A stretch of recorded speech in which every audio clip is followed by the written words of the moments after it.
Welcome back. We've got another book review slash summary slash how to get rich quick. It's not quick, really. I've just finished reading, well, not just finished, I lied. I read this a little while ago, a few weeks ago.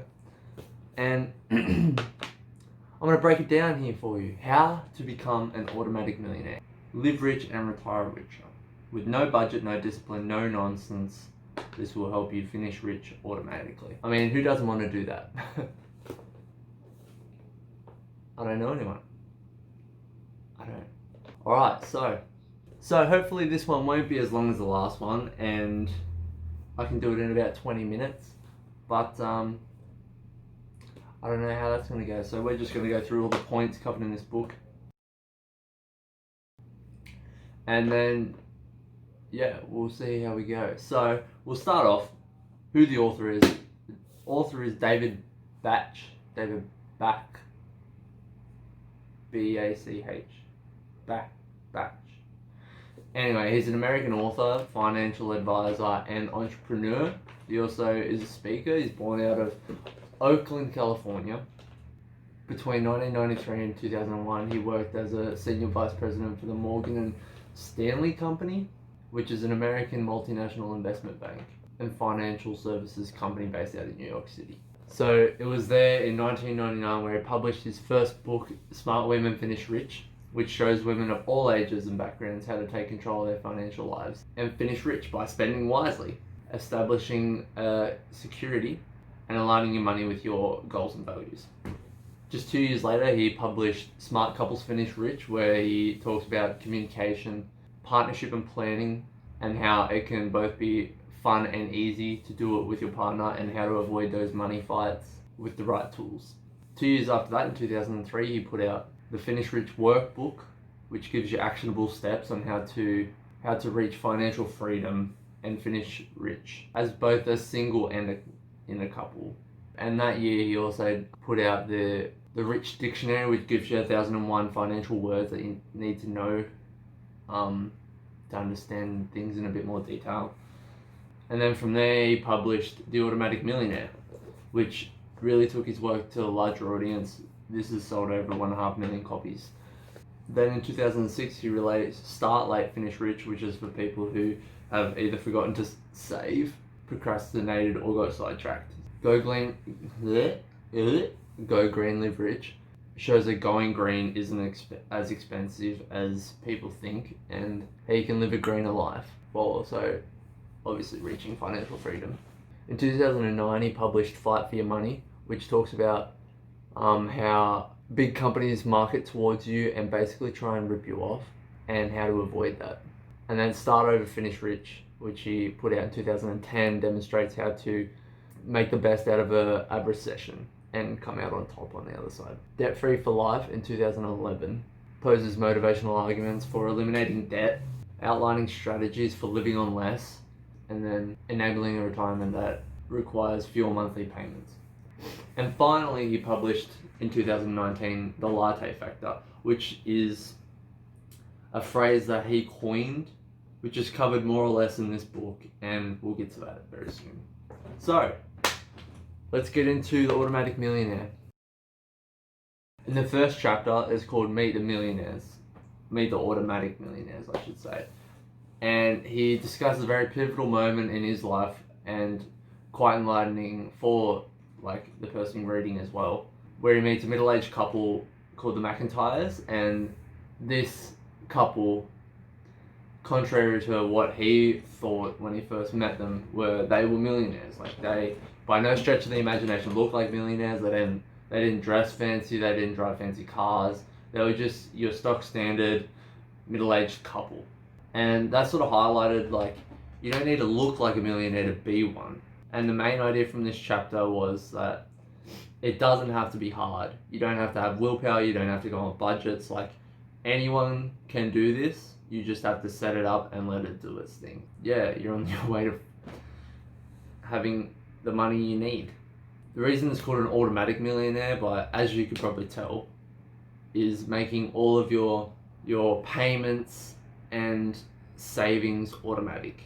So you take everything out of your hands and you just let the bank do the work, basically. So yeah, think about it. If it was left to you to save your money, which it probably is right now if you're watching this, would you save it? Would you make the decision every paycheck to put a little bit of money away for yourself, or do you just end up spending it on shoes and stuff you don't really need and end up regretting it in the long run?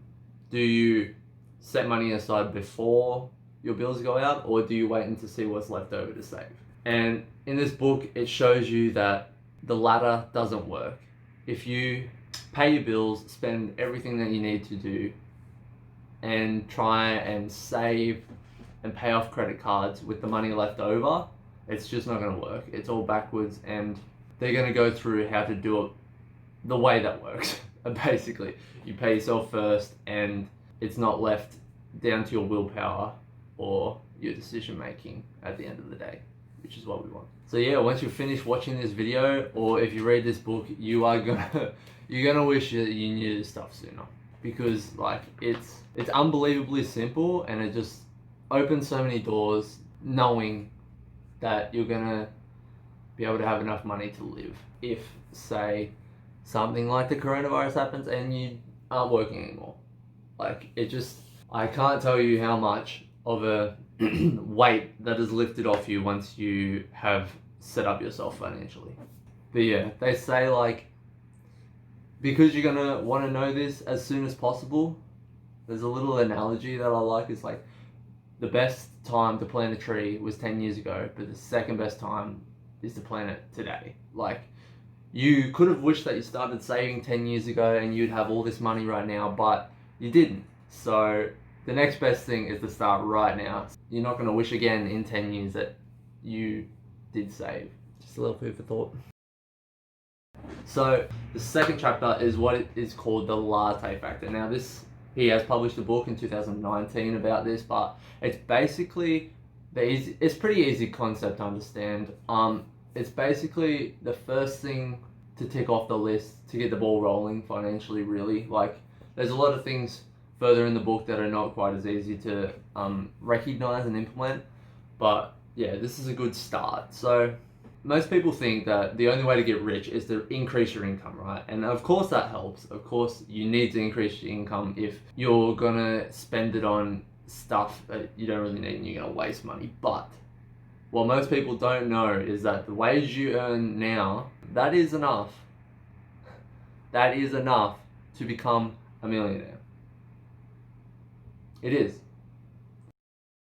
And we're going to show you how right now. So the problem isn't with how much money you earn, it's how much money you spend. And the latte factor is essentially the money that you waste day to day that accumulates. So we'll go through average day.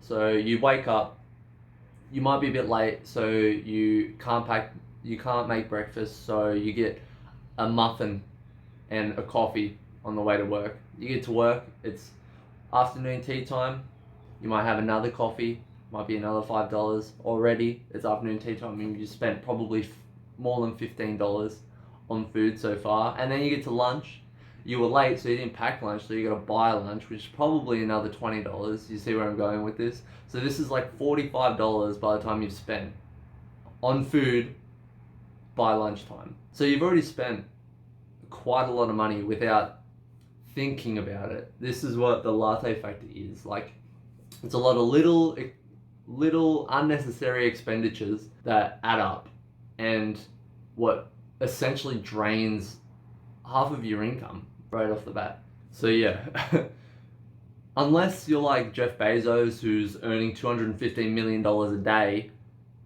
you're gonna need to cut down on the unnecessary spending. Like, it's so easy, just meal prepping, cooking a breakfast to go and a lunch for the next day, the night before, and you can save probably $35 a day if you don't pack lunch and sometimes pick up breakfast on the way to work too, or uni or school, or like whatever you do.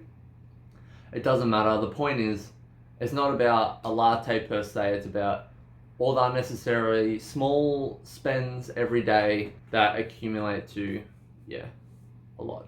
So I'm going to put up on the screen now how much money you would save if you didn't spend a coffee every day for a decade. And it says like a latte a day is $3.50. For a month it's $105. And over a year that's $1,260. And then if you don't skip on your latte for a day, for a decade, that's $12,000. $12,600. Just from a latte. Like, think about that. That's a lot of money. And I'm telling you, this is what I mean when it adds up. That's $3.50 a day. Imagine if you're spending $20 on lunch every day. Another massive waste of money, as we all know, is if you smoke cigarettes. Now, the table here says it's only $7, but if you are in Australia and you buy a packet of smokes for $50, and say you smoke half a packet a day, okay, that's $25 a day. And if you do this, if you smoke half a packet a day for 10 years, you've wasted just under $110,000. Imagine if you got, in 10 years' time, because you quit smoking, you just had $110,000 extra dollars. Like, that is an unbelievable waste of money. And I don't know, if that doesn't convince you to stop smoking if you are. So let's have a look at the $5 coffee. So let's say your coffee costs $5 a day. You multiply that by 7 days, and you've got about $150 a month. And if you invest that $150 a month into a account which diversifies across stocks and bonds and returns about 10% annually, $948,611. If you don't drink a coffee a day and you invest that for 10% return annually, you'll have almost $1 million in 40 years. If you don't buy a coffee a day. If you make your own coffee, making your own coffee is at least half the price of buying one every day. That's saving hundreds of thousands of dollars just on not buying a $5 coffee. So $5 a day, that saves you almost $1 million. What if you save $10 a day? Well, that turns out to be about $1.8 million. What about $20 a day? That's about $3.8 million invested after just 40 years. Now it's time to ask yourself again, is it possible to cut back on $5 or $10 of spending a day? Yeah, but I'll never be able to earn 10% on my investment. That's where you're wrong. I'll explain in the later chapters how you can do that. But after inflation, $1 million won't be worth as much as it is now. Wrong, it probably will be worth more than you think, but whatever's left over is still a lot more than if you save nothing, isn't it? But you need a lot of money to invest. That's also not true. These days, you can open up an investment account with as little as $1. But I know for a fact I don't waste a penny. Okay, really? Think about what you're saying for a second, then smack yourself in the face, lightly, and just keep listening. So just quickly, if you're confused on how saving $5 a day turns into millions of dollars after a certain amount of years, well, that, my friend, is called compound interest.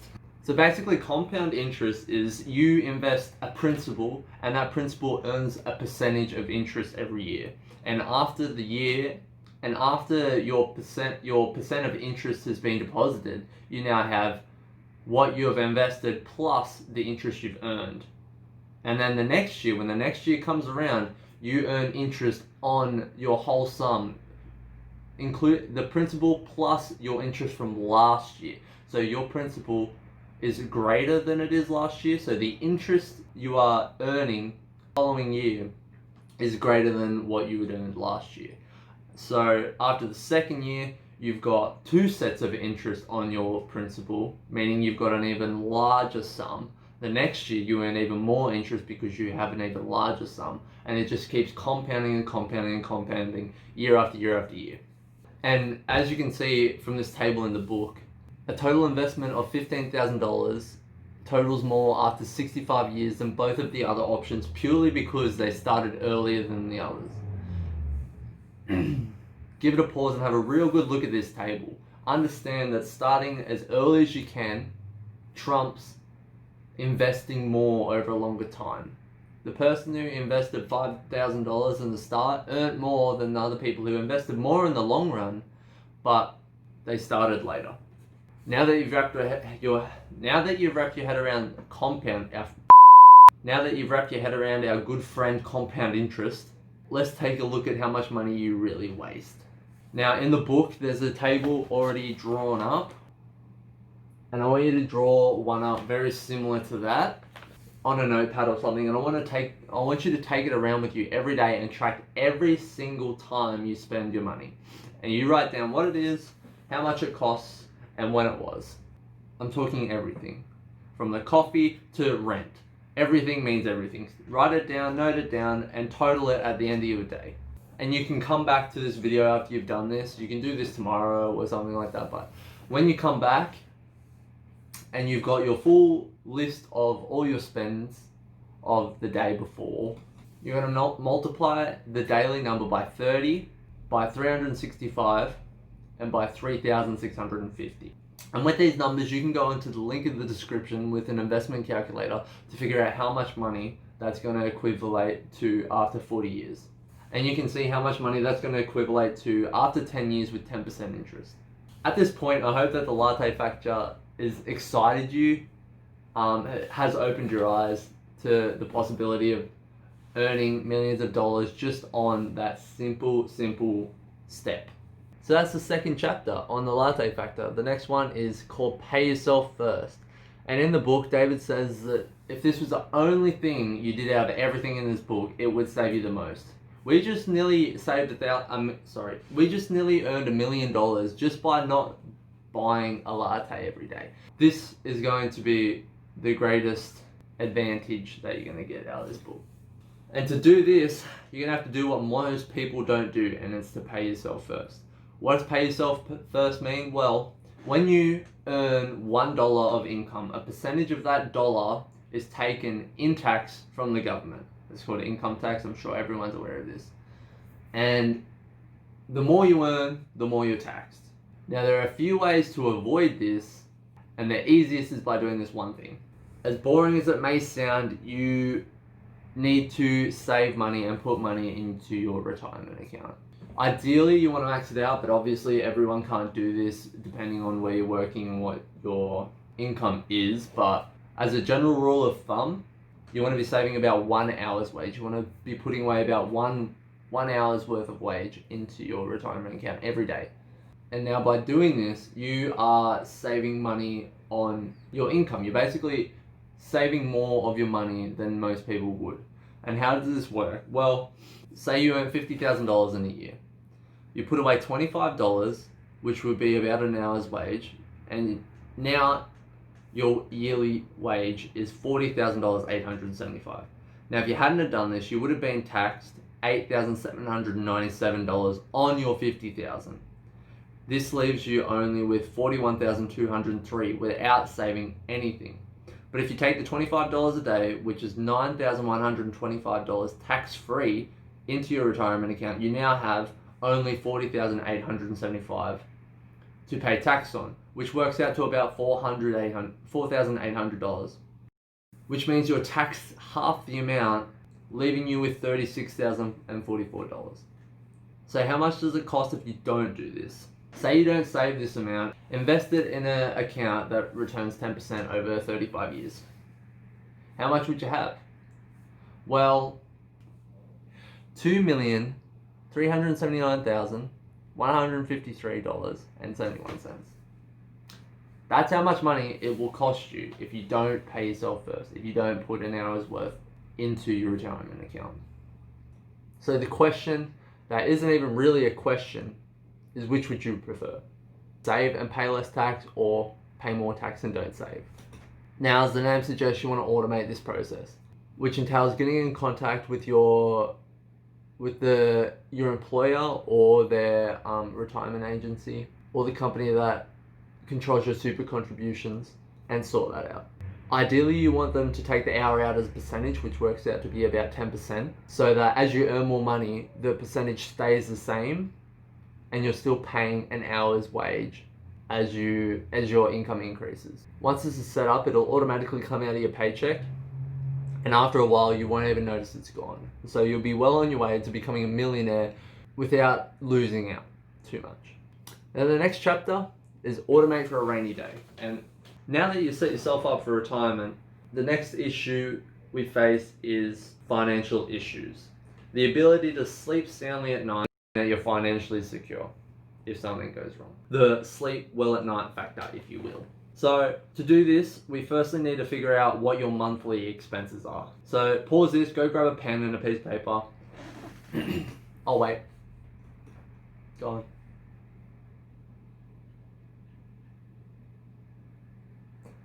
Now that you've got your pen and paper, I want you to write down every single bare necessity expense that you have every single month. And that's rent, car, water, other utility bills, phone bills, internet bills. This is everything that you can't live without, and I want you to tally that up and figure out how much you spend a month. Now you've got that number, I want you to divide that by the number you've got in your checking account or in your savings account. This gives you how many months of savings you have in your account.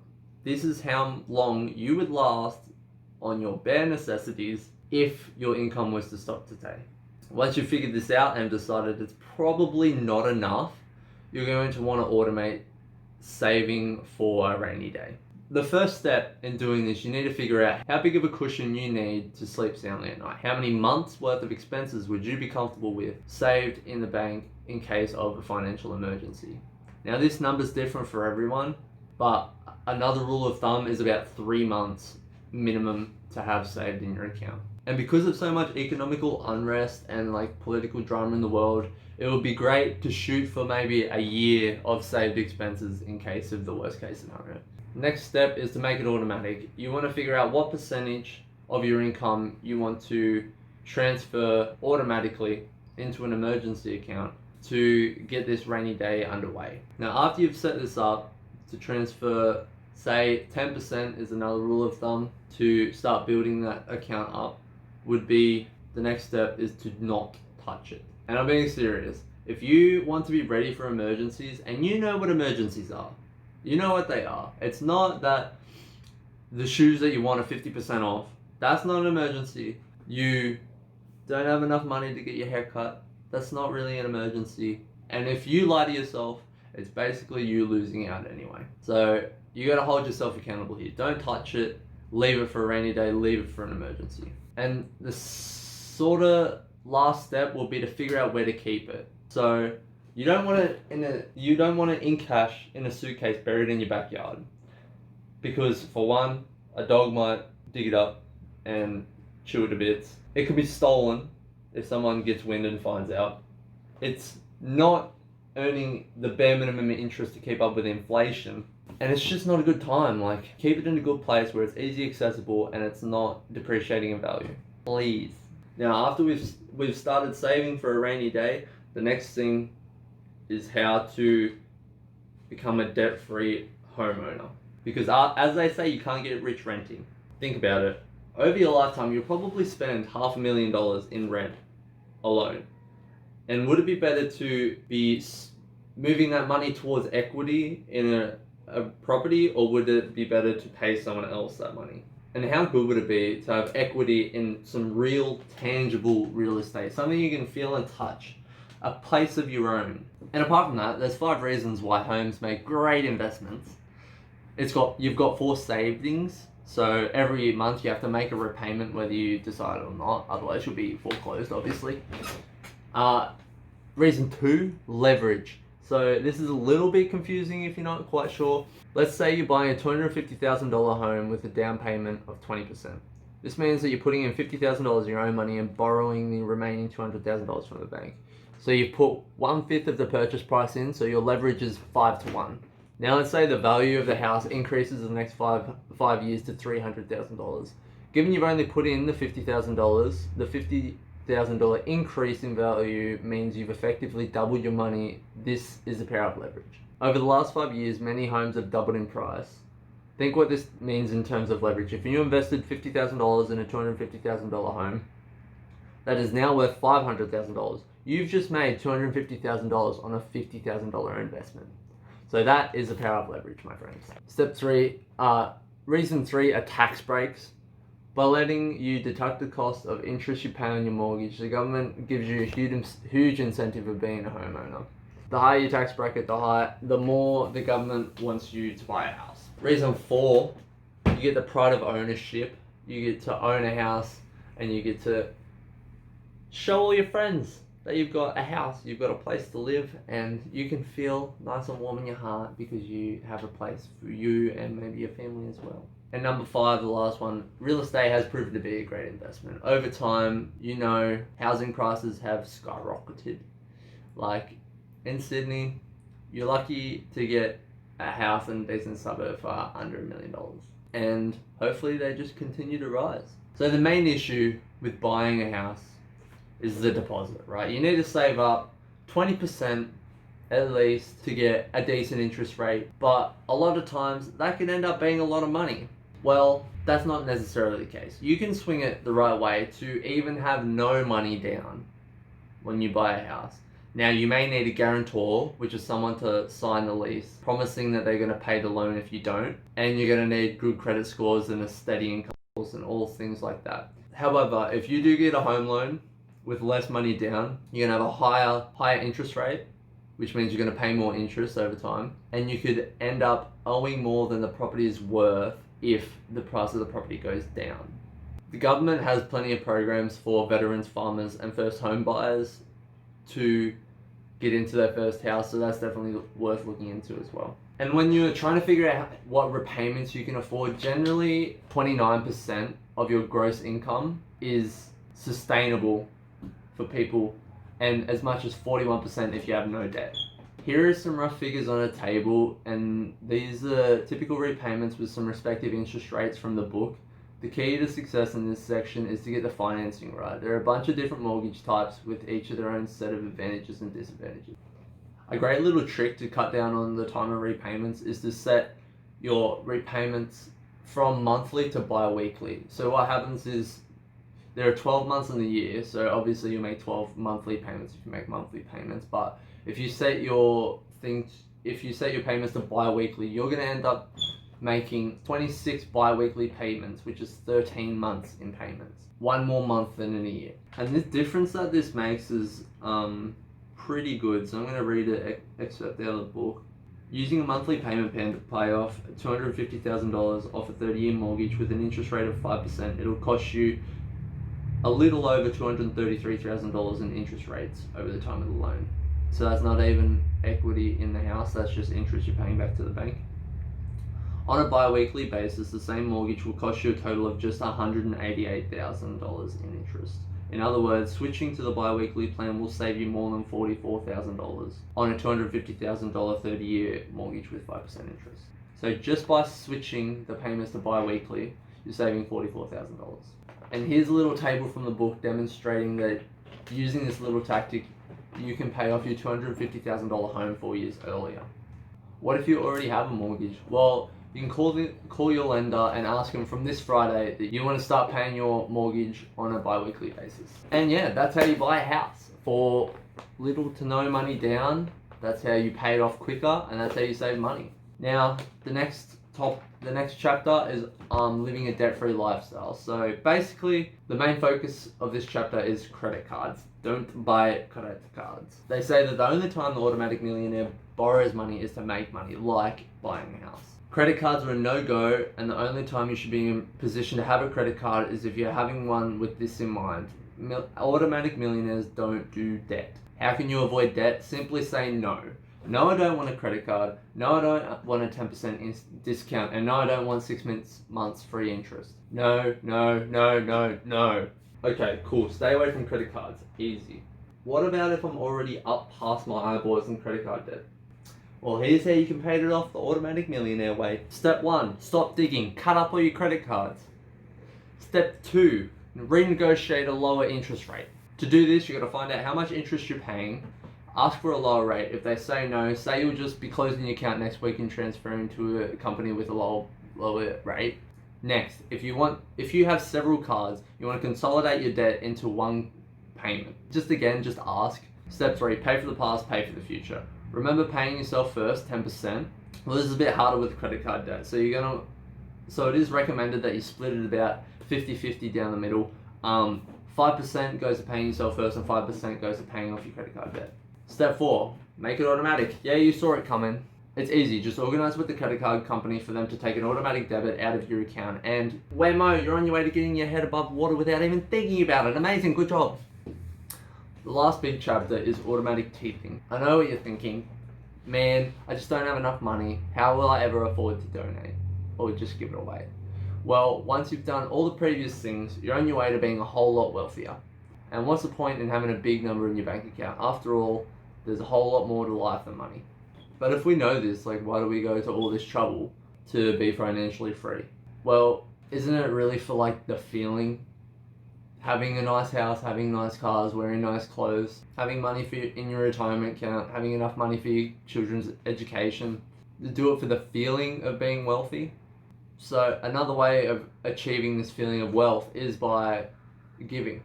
The more you give, the more you give. The more you give, the more that comes back to you. And thus, the more you give, the wealthier you feel. Okay, so should you teeth? Well, at the end of the day, it's up to you. You could donate the traditional 10% of your earnings. Teeth originates from the old Anglo-Saxon word meaning 10. Or you could do a smaller percentage. It's really up to you. But if you're down, here's how you do it. Step 1, commit. Similar to paying yourself first, if you wait to see if you have money left over to donate, you'll have very little or even maybe none at all. So once you've figured out a suitable percentage for you, make a commitment to give this percentage on a consistent basis. Step 2, research a charity. You probably heard of large charity organizations who take donations, but they may not pass 100% of that money on to the people who need it the most. Sometimes a lot of the money is soaked up in admin and organizational costs, and maybe only 40% of your money only gets through to what you're trying to give it to. So it just really pays off if you do your research and to see what the money is actually going to do and how much of your money is actually going to make it through. Step 3, make it automatic. Bing, bang, bop. Once you've found a suitable cause, these days most organizations make it pretty easy for you to make automatic scheduled payments. So just go ahead, get in contact and set it up. Some charities and organizations are linked in the description if you're not sure where to start but you want to do this. And of course, if you don't have the cash, you can always rolling up your sleeves and getting involved can sometimes bring even greater joy because you can see your direct impact on people's lives. And it's just another simple way to feel richer instantly. Also, another list of organizations that you can volunteer at are in the description. And another link is in the description to find out if your donations are tax deductible. If you're not sure who to give it to yet, but you do want to make contributions, you can set up what's called a donor advised mutual fund. So you can get instant deductions, have less pressure to pick which organization, and the charity gets a larger portion because this money isn't being taxed when you take it out. So that's it. We'll just run through a quick summary. 1, pay yourself first automatically. 2, fund your rainy day account automatically. 3, fund your dream account automatically. What's your dream account, you may ask? Well, it's just another account that you can save to, like a holiday or something expensive that you really want. And this recommended another 10%. 4, pay your credit cards automatically. 5, pay all monthly bills automatically. That's pretty straightforward. I can see that you're pretty intelligent, so you might be able to figure that out yourself. 6, give to charity. 7, buy a house. So, my thoughts. It was a great book. A lot of very easy to understand concepts. Very great for people who don't know a lot about financial stuff, and it's a great way to get your foot in the door and both save a lot of money and earn a lot of money without really doing anything to make an automatic millionaire. So yeah, if you want to get this book, I've linked it in the description as well. Great book, highly recommend. And yeah, that's it from me. Have a great day earning millions of dollars. Now, thanks to David BACH and this video. If you think you're gonna earn $1 million, like it, comment, I'm gonna be a millionaire, and yeah, peace.